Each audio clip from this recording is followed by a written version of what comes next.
बूढ़े बाप ने अपने बच्चे से पूछा कि बेटा ये दीवार पे क्या बैठा हुआ है?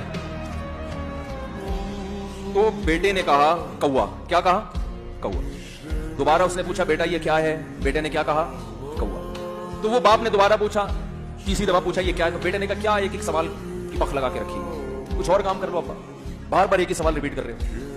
तो बाप को अपना जमाना याद आया। उसने कहा बेटा जब तू छोटा था ना, तूने 20 मरतबा मुझसे पूछा था कि अब्बू ये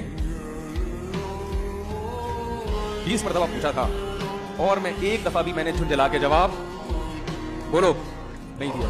जो आजकल वालिदैन के साथ हो रहा है, अपनी बीवी को देखा करो यार, कैसे पालती है,